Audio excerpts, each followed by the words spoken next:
शमशीर बेनियाम किस्त नंबर 6 अनायतुल्लाह। महासरा खालिद ने खुद एतमादी से कहा, मुसलमान खंदक खोद कर अंदर बैठ गए हैं, हम महासरा कर कर बाहर बैठे रहेंगे और वो भूख से तंग आकर एक न एक दिन खुद ही खंदक के इस तरफ आ जाएंगे जिधर हम हैं। हाँ, अबू सुफियान ने कहा, मुझे यही एक तरीका नजर आता है जो मुसलमानों को बाहर आकर लड़ने पर मजबूर कर दे। अबू सुफियान अपने तीनों नायब सालारों के साथ खंदक के साथ साथ तमाम तर खंदक को देखने के लिए जबले बनी उबैद की तरफ चल पड़ा। सलाह की पहाड़ी मदीने और जबले बनी उबैद के दरमियान वाक़या थी। मुसलमान इसके सामने मोर्चा बंद थे। अबू सुफियान ने मुसलमानों की तादाद देखी तो इसके होंठों पर तंजिया मुस्कुराहट आ गई। वो जरा आगे बढ़ा तो एक घोड़ा जो बड़ा तेज दौड़ता आ रहा था इसके पहलू में आन रुका। सवार को अबू सुफियान बड़ी अच्छी तरह पहचानता था। वो एक यहूदी था जो ताजरों के बहरूप में मदीने के अंदर गया था। वो मदीने से शेखीन के सिलसिला को में से होता हुआ कुरैश के लश्कर में पहुंचा था।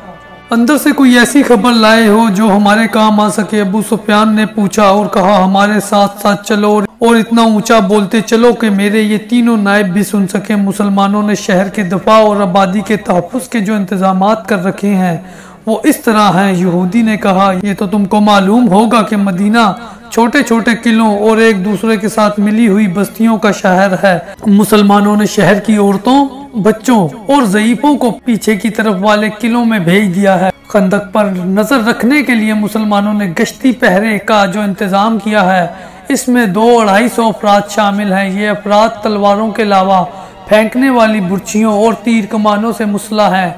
उन्होंने इलाके तकसीम कर रखे हैं जिसमें वो सारा दिन और पूरी रात गश्त करते हैं। जहाँ कहीं से भी तुम खंदक अबूर करने की कोशिश करोगे वहाँ मुसलमानों की खासी तादाद पहुँच जाएगी। इस कदर तेज और तीर और बुर्चियाँ बरसाएगी कि तुम लोग पीछे को भाग आने के सिवा कुछ नहीं कर सकोगे।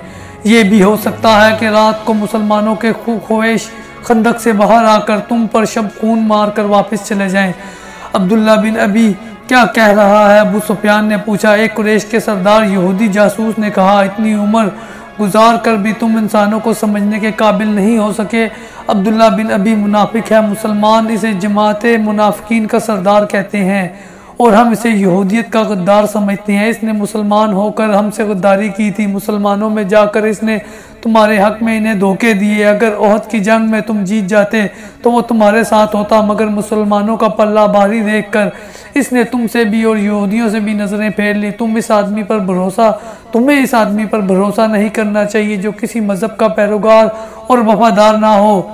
और हुया बिन अख्तब कहाँ है? अबू सुफियान ने पूछा। इसे मुहासरे का मंजर याद आने लगा। लश्कर का जो हिस्सा इसकी जेर कमान था इसे इसने बड़े अच्छे तरीके से मुहासरे की तरतीब में कर दिया था। यह मुहासरा 22 रोज तक रहा। पहले 10 दिनों में ही शहर के अंदर मुसलमानों को खुराक की कमी महसूस होने लगी, लेकिन इससे कुरैश को कोई फायदा नहीं पहुंच सकता था क्योंकि वो अपने साथ खुराक और रसद बहुत कम लाए थे। इनके वहमो गुमान में भी नहीं था कि इन्हें मुसलमान अपने मुहासरे में लंबे अरसे के लिए बिठा लेंगे। खुराक की जितनी कमी शहर वाले महसूस कर रहे थे इससे कुछ ज़्यादा कमी कुरैश के लश्कर में होने लगी। सिपाहियों में नुमाया तौर पर बेचैनी नजर आने लगी थी। मोरिख इब्न हशाम ने लिखा है कि इस कैफियत में कि शहर में खुराक का कोई ज़ख़ीरा ना था, लोगों को रोज़ाना निस्फ खुराक दी जा रही थी। मुनाफिकीन और यहूदी तकरीबकार दरपर्दा हरकत में आ गए थे। कोई भी ना जान सका कि ये आवाज़ें कहाँ से उठी हैं, लेकिन ये आवाज़ें सारे शहर में फैल गई। मोहम्मद हमें कैसी बुरी मौत मरवाने का बंदोबस्त कर रहा है। एक तरफ वो कहता है कि बहुत जल्द कैसर और किसरा के खजाने हमारे कदमों में पड़े होंगे, दूसरी तरफ हमने इसकी नबूवत का ये असर भी ना देखा कि आसमान से हमारे लिए खुराक उतरे। लोगों ने इस्लाम तो कबूल कर लिया लेकिन वो गोश्त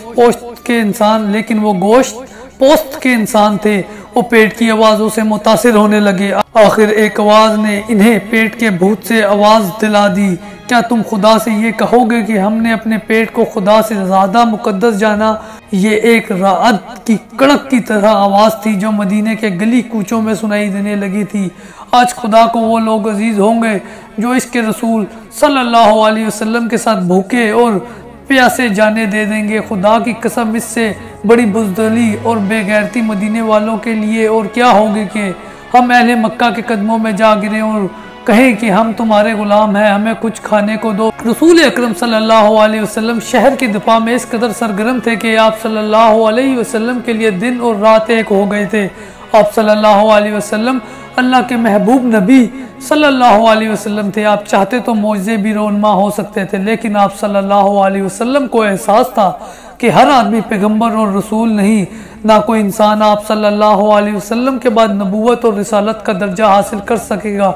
इसलिए आप सल्लल्लाहु अलैहि वसल्लम ने इन इंसानों के लिए ये मसाइल कायम कर रहे थे कि इंसान अपनी इन लाजवाल जिस्मानी और नफ्सियाती कुव्वतों को जो खुदावंद ताला ने इन्हें अता की हैं, इस्तक़लाल और साबित कदमी से इस्तेमाल करे तो वो मौजज़ा नुमा कारनामे अंजाम दे सकता है। मुहासरे के दौरान आप सल्लल्लाहु अलैहि वसल्लम की सरगर्मियाँ और आप सल्लल्लाहु अलैहि वसल्लम की हालत एक सलार के अलावा एक सफाई की भी थी। आप सल्लल्लाहु अलैहि वसल्लम को इस कैफियत और इस सरगर्मी में देखकर मुसलमान भूख और प्यास भूल गए और इनमें ऐसा जोश पैदा हो गया कि इनमें बाज खंदक के करीब चले जाते और कुरैश को बुज़दिली के ताने देते। वो 7 मार्च का दिन था जब अबू सुफियान ने परेशान होकर हुय्या बिन अख्तब को बुलाया। उसकी परेशानी का बायस यह था कि 10 दिनों में ही इसके लश्कर की खुराक का जखीरा बहुत कम रह गया था। सिपाहियों ने कर्ब व जवार की बस्तियों में लूट मार करके कुछ खुराक तो हासिल कर ली थी, लेकिन इस रेगजार में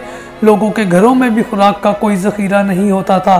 कुरैश के लश्कर में बदली फैलने लगी। अपने लश्कर के जज्बों को यूं ठंडा पड़ते देखकर इसने यहूदियों के एक कबीले के सरदार को हुय्या बिन अख्तब को बुलाया, जो कुरैश की जमीन दोज मदद के लिए लश्कर के करीब ही कहीं मौजूद था। वो तो इस इंतजार में था कि अहले कुरैश इसे बुलाएं और इससे मदद मांगे। मदीने से कुछ ही दूर यहूदियों के एक कबीले बन्नू करीजा की बस्ती थी। इस कबीले का सरदार काब बिन असद इस बस्ती में रहता था। इस रात जब गहरी नींद सोया हुआ था, दरवाजे पर बड़ी जोर की दस्तक से इसकी आंख खुल गई। इसने अपने गुलाम को आवाज देकर कहा, देखो बाहर कौन है? हुय्या बिन अख्तब आया है। गुलाम ने कहा, रात के इस वक्त वो अपने ही किसी मतलब से आया होगा। काब बिन असद ने गुस्सीली आवाज में कहा, इसे कहो कि मैं इस वक्त तुम्हारे कोई मतलब पूरा नहीं कर सकता। दिन के वक्त आना। बन्नू करीजा यहूदियों का वो कबीला था जिसने मुसलमानों के साथ दोस्ती का और एक दूसरे के खिलाफ जंग न करने का माहिदा कर रखा था।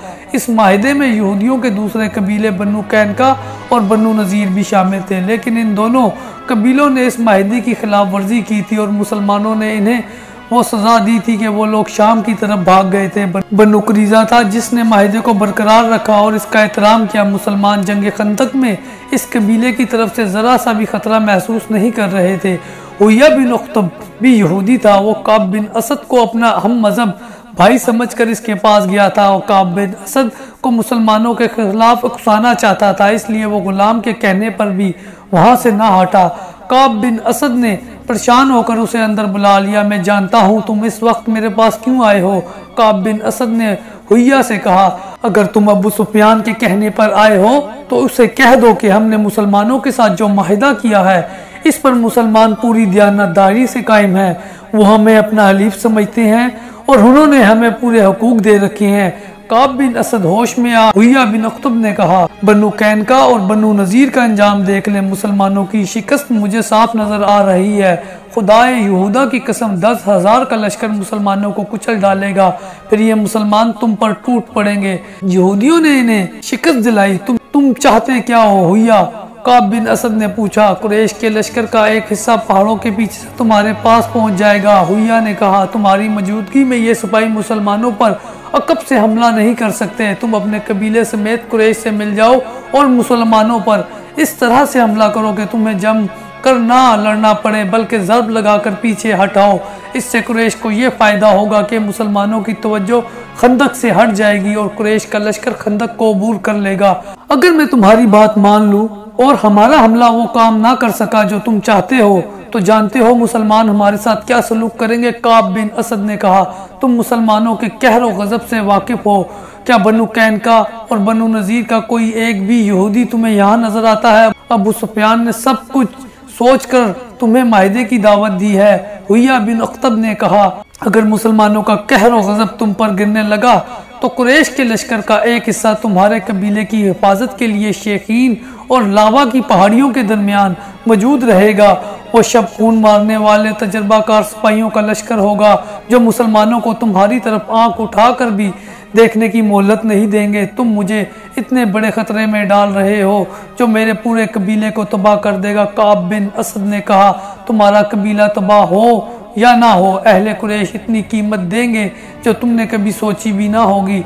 हुय्या ने कहा, या अपने ताउन की कीमत खुद बता दो, जो कहोगे जिस शक्ल में मांगोगे तुम्हें कीमत मिल जाएगी और तुम्हारे कबीले को पूरा तहफ़्फ़ुज़ मिलेगा। मुसलमान अगले चंद दिनों में नीस्त तो नाबूद हो जाएंगे। तुम इसके साथ दो जो जिंदा रहेगा और जिसके हाथ में ताकत होगी।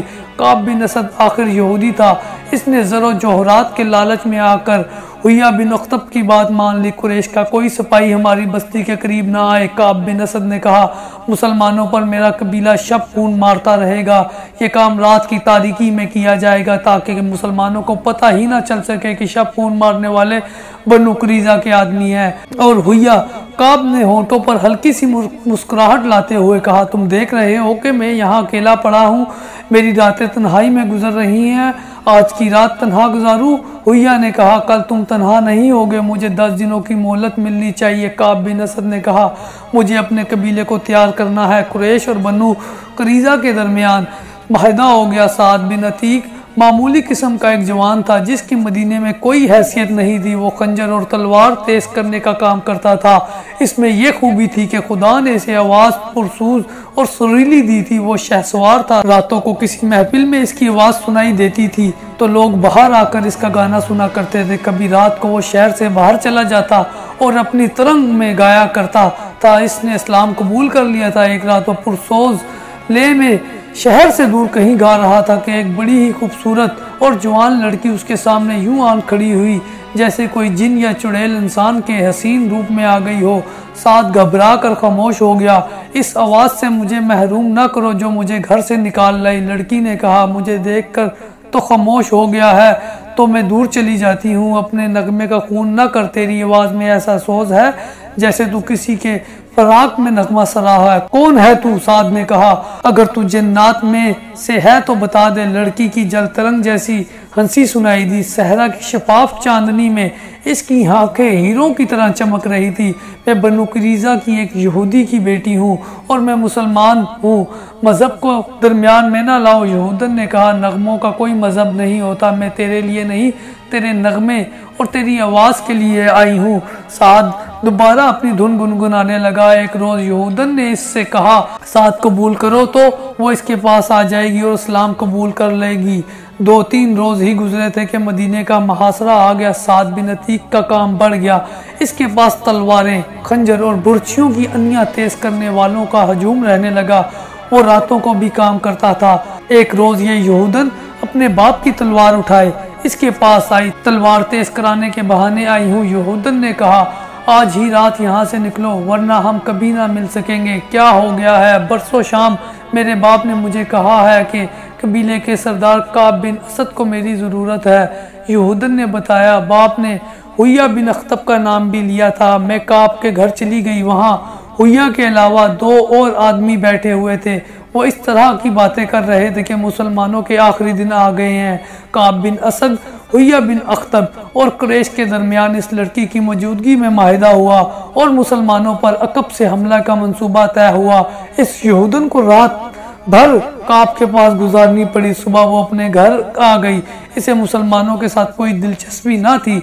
इसकी दिलचस्पियां साथ के साथ थी। इसके कानों में ये बात भी पड़ी थी कि काब इसे अपनी बीवी या दाश्ता की हैसियत से अपने पास रख लेगा। साद बिन अतीक इस यहूदन की मोहब्बत को तो भूल ही गया था। इसने यहूदन को घर भेज दिया और एक बुजुर्ग मुसलमान को बताया कि काब बिन असद ने हुय्या के कहने पर कुरैश के साथ माहिदा कर लिया है। इस बुजुर्ग ने यह इतला ऊपर पहुंचा दी। रसूल अकरम सल्लल्लाहु अलैहि वसल्लम को बताया गया कि बनु कुरैज़ा ने बनु कैनका और बनु नज़ीर की तरह अपना माहिदा तोड़ दिया है। आप सल्लल्लाहु अलैहि वसल्लम ने काब बिन असद के खिलाफ कोई कार्रवाई करने से पहले ये यकीन कर लेना ज़रूरी समझा कि बनु कुरैज़ा ने वाकई कुरैश के साथ माहिदा किया है। अल्लाह अपने नाम लेवा बंदों की मदद करता है। इसके फौरन बाद एक ऐसा वाक़या हो गया कि जिससे तस्दीक हो गई कि बनु कुरैज़ा और कुरैश के दरमियान बड़ा ख़तरनाक माहिदा हुआ है। वाकया यूं हुआ, औरतों और बच्चों को शहर के इन मकानों और छोटे किलों में मुंतकिल कर दिया गया जो खंदक से दूर थे। एक ऐसे ही किले में रसूल अकरम सल्लल्लाहु अलैहि वसल्लम की फूफी सफिया रजी अल्लाह ताला अन्हा चंद एक औरतों और बहुत से बच्चों के साथ मुकीम थी। एक रोज सफिया रजी अल्लाह ताला अन्हा किले की फसील पर घूम फिर रही थी कि उन्होंने नीचे देखा एक आदमी दीवार के साथ साथ मशकूक सी चाल चलता जा रहा है। वो कहीं रुकता, दीवार को देखता और आगे चल पड़ता। सफिया रजी अल्लाह ताला अन्हा उससे छुप कर देखने लगी। साफ पता चलता था कि ये आदमी किले के अंदर आने का कोई रास्ता या जरिया देख रहा है। सफिया रजी अल्लाह ताला अन्हा को इस वजह से भी इस आदमी पर शक हुआ कि शहर के तमाम आदमी खंदक के करीब मोर्चा बंद थे या जंग के किसी और काम में मसरूफ थे। अगर ये कोई अपना आदमी होता और किसी काम से आया होता तो दरवाजे पर दस्तक जरूर देता। किले में औरतों और बच्चों के साथ सिर्फ एक मर्द था।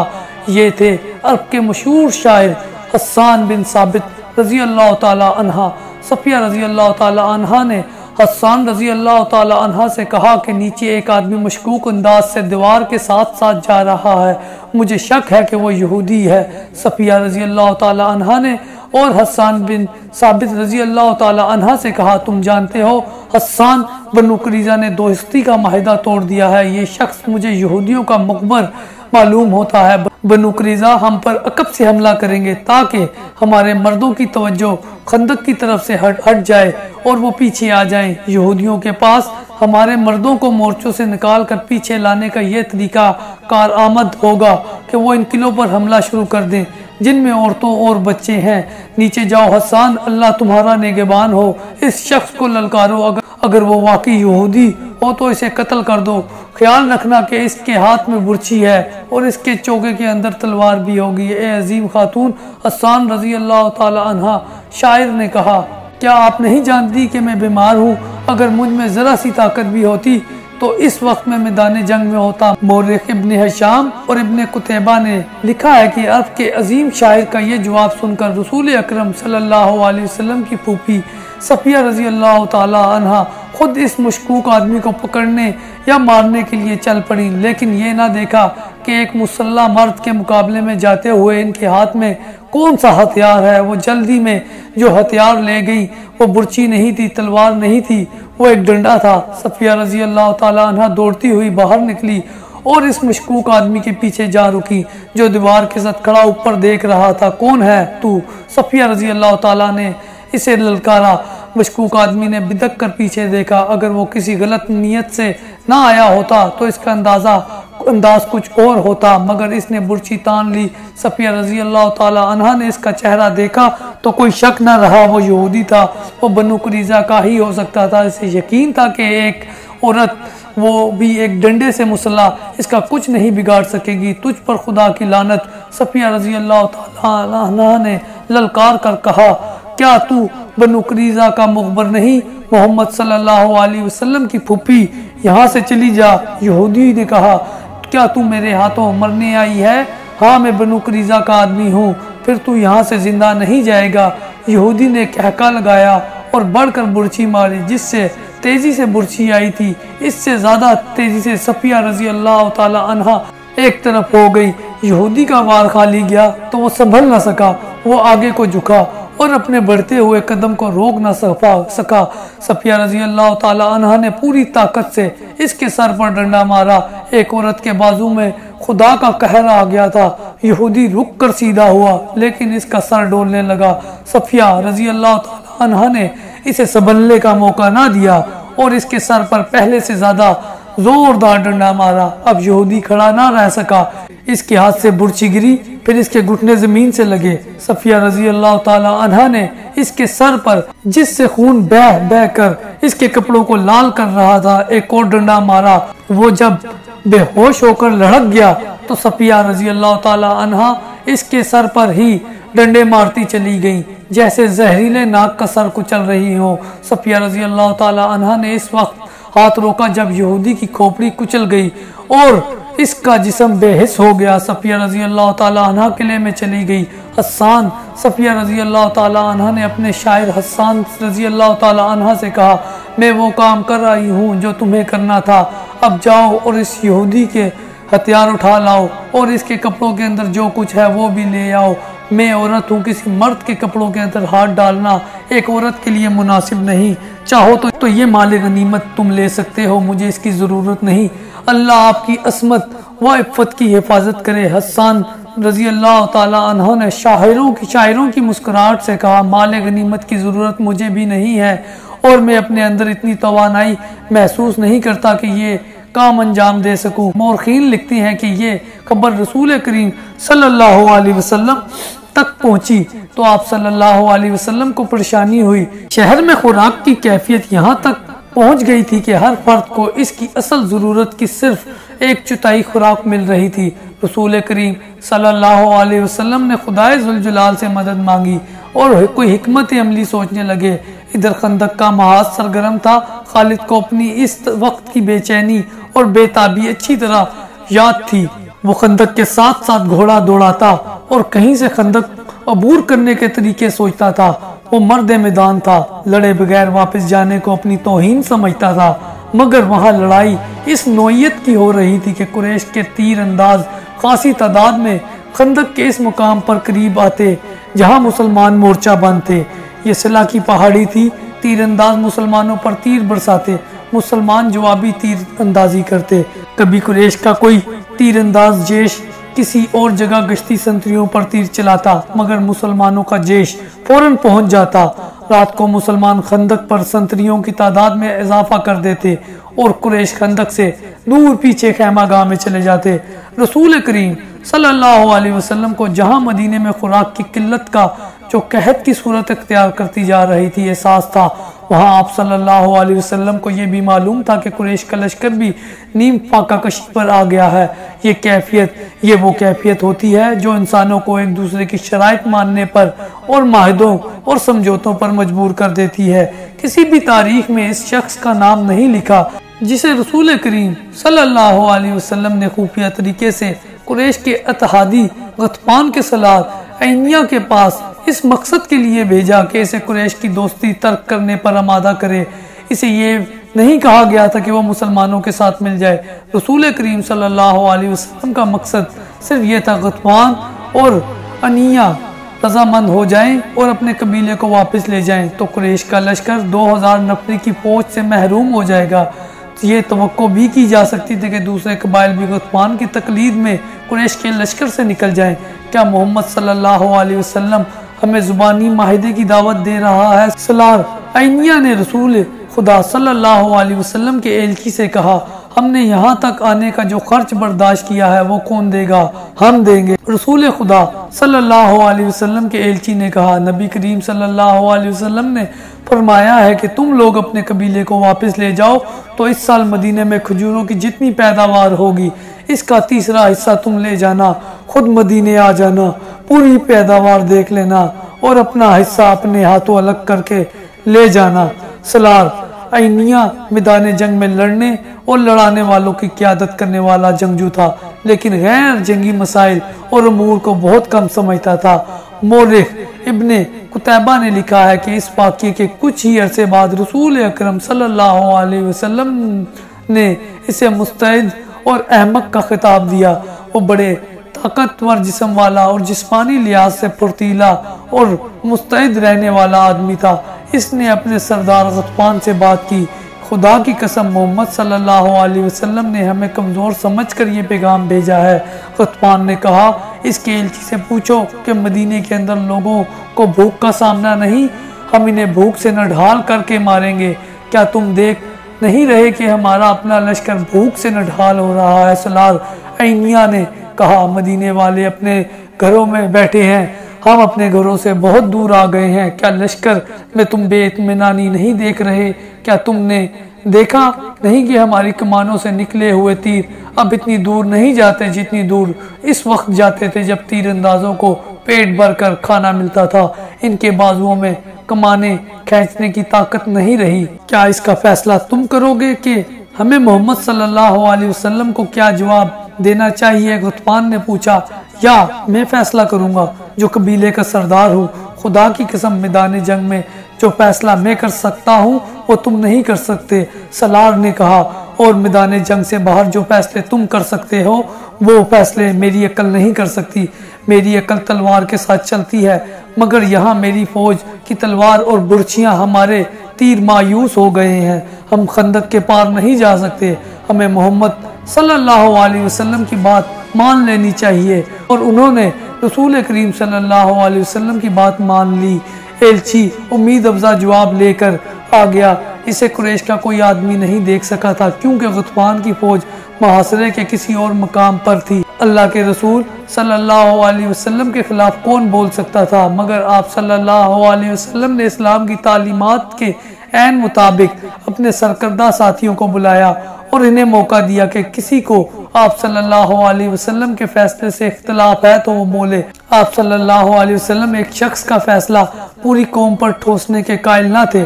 चुनांचे आप सल्लल्लाहु अलैहि वसल्लम ने सबको बताया कि आप सल्लल्लाहु अलैहि वसल्लम ने गतफान को क्या पेशकश की है। यहाँ उम्मत को मशवरे की अहमियत सिखाई गई है, नहीं चंद पुरजोश आवाजें उठी। हमारी तलवारें जिनके खून की प्यासी हैं, खुदा की कसम हम इन्हें अपनी जमीन की पैदावार का एक दाना भी नहीं देंगे। जंग तो हुई नहीं, हम लड़े बगैर क्यों जाहिर करें कि हम लड़ नहीं सकते। इसकी तायीद में कुछ आवाजें उठी, ऐसी दलीलें दी गईं जिन्हें रसूल अकरम सल्लल्लाहु अलैहि वसल्लम ने इसलिए कबूल फरमा लिया कि ये अक्सरियत की आवाज़ थी। आप सल्लल्लाहु अलैहि वसल्लम ने अपने एलची को दोबारा गतफान और इसके सलार के पास भेजा, लेकिन आप सल्लल्लाहु अलैहि वसल्लम ने सब पर वाजिया कर दिया कि तदबीर और हिकमत अमली के बगैर मुहासरा नहीं तोड़ा जा सकेगा। खुदा हक परस्तों के साथ था। रसूल करीम सल्लल्लाहु अलैहि वसल्लम ने अपने अल्लाह से जो मदद मांगी, जो एक इंसान के रूप में आप सल्लल्लाहु अलैहि वसल्लम के सामने आ गई, ये थे नईम बिन मसूद रजी अल्लाह ताला अन्हा। इनका ताल्लुक गतफान के कबीले के साथ था। नईम रजी अल्लाह ताला अन्हा सरकर्दा शख्सियत थे। खुदा ने इन्हें गैर मामूली दिमाग अता किया था। 3 अहम कबीलों कुरैश, गतफान और बनु कुरैज़ा पर इनका असर और रसूख था। एक रोज नईम रजी अल्लाह ताला अन्हा जो के कबीला गतफान में थे, रसूल खुदा सल्लल्लाहु अलैहि वसल्लम के सामने आ खड़े हुए। खुदा की कसम तू कबीला गैर का है। रसूल अल्लाह सल्लल्लाहु अलैहि वसल्लम ने फरमाया, तू हम में से नहीं तो यहाँ कैसे आ गया? मैं आप में से हूँ। नईम रजी अल्लाह ताला अन्हा ने कहा, मदीने में गवाह मौजूद है, मैंने दरपर्दा इस्लाम कबूल कर लिया था। अपने कबीले के साथ इसी मकसद के लिए आया था कि आप सल्लल्लाहु अलैहि वसल्लम के हुजूर हाजिर हो जाऊं, मगर मौका ना मिला। पता चला कि आप सल्लल्लाहु अलैहि वसल्लम ने मेरे कबीले के सरदार और सलार को कुरैश से दोस्ती तर्क करके वापस चले जाने का पैगाम भेजा था, और आप सल्लल्लाहु अलैहि वसल्लम ने इसका मुआवजा भी बता दिया था। लेकिन आप सल्लल्लाहु अलैहि वसल्लम ने बात को मजीद आगे ना बढ़ाया। अल्लाह की तुझ पर रहमत हो। रसूल खुदा सल्लल्लाहु अलैहि वसल्लम ने पूछा, क्या तू बात को आगे बढ़ाने आया है? नहीं मेरे अल्लाह के सच्चे नबी। नईम रजी अल्लाह ताला अन्हा ने जवाब दिया, मुझे आप सल्लल्लाहु अलैहि वसल्लम ही के कदमों में आना था। अहले मदीना पर मुश्किल का वक्त आन पड़ा है। मैं अपनी जान लेके हाजिर हुआ हूँ। ये हुजूर सल्लल्लाहु अलैहि वसल्लम के और इस्लाम के शदाइयों के जिस काम आ सकती है, हुजूर सल्लल्लाहु अलैहि वसल्लम के कदमों में पेश करता हूँ। अपने लश्कर में से छुप छुपा कर निकला हूँ। खंदक में उतर तो गया, लेकिन संतरियों की मौजूदगी में ऊपर आना खुदकुशी के बराबर था। ऊपर चढ़ना वैसे भी महाल था। बड़ी मुश्किल पेश आई। खुदा से आप सल्लल्लाहु अलैहि वसल्लम के नाम पर इल्तिजा की, गिड़गिड़ा कर दुआएं मांगी। अल्लाह ने करम किया, संतरी आगे चले गए और मैं खंदक पर चढ़ आया। रसूल अकरम सल्लल्लाहु अलैहि वसल्लम को नईम रजी अल्लाह ताला अन्हा के मुतल्लिक बताया गया कि ये किस हैसियत की शख्सियत है। रसूल करीम सल्लल्लाहु अलैहि वसल्लम ने इनके साथ 2-4 बातें की तो आप सल्लल्लाहु अलैहि वसल्लम को अंदाजा हो गया कि नईम रजी अल्लाह ताला अन्हा ऊंची सतह और अकल के इंसान थे। आप सल्लल्लाहु अलैहि वसल्लम ने नईम बिन मसूद रजी अल्लाह ताला अन्हा को बताया कि मुहासरे ने जो हालात पैदा कर दिए हैं, इनसे निकलने के लिए ज़रूरी हो गया है कि कुरैश के लश्कर में जो मुख्तलिफ कबाइल शामिल है, इन्हें कुरैश से बदजन किया जाए। इसका तरीका ये है कि 2-3 कबाइल के साथ खुफिया माहिदे कर लिए जाए। या रसूल अल्लाह सल्लल्लाहु अलैहि वसल्लम, नईम रजी अल्लाह ताला अन्हा ने कहा, अगर मैं ये काम अपने तरीके से कर दूं तो क्या हजूर सल्लल्लाहु अलैहि वसल्लम मुझ पर इत्माद करेंगे? तुझ पर अल्लाह की रहमत हो नईम। रसूल सल्लल्लाहु अलैहि वसल्लम ने फरमाया, मैं तुझे और तेरे नेक इरादों को अल्लाह के सुपुर्द करता हूँ। मैं वापस अपने कबीले में चला जाऊंगा। नईम ने कहा, लेकिन ये नहीं बताऊंगा कि मैं मदीने में आया था। यहाँ से मैं काब बिन असद के पास जा रहा हूँ। मेरे अल्लाह के रसूल मेरी कामयाबी के लिए दुआ फरमाए।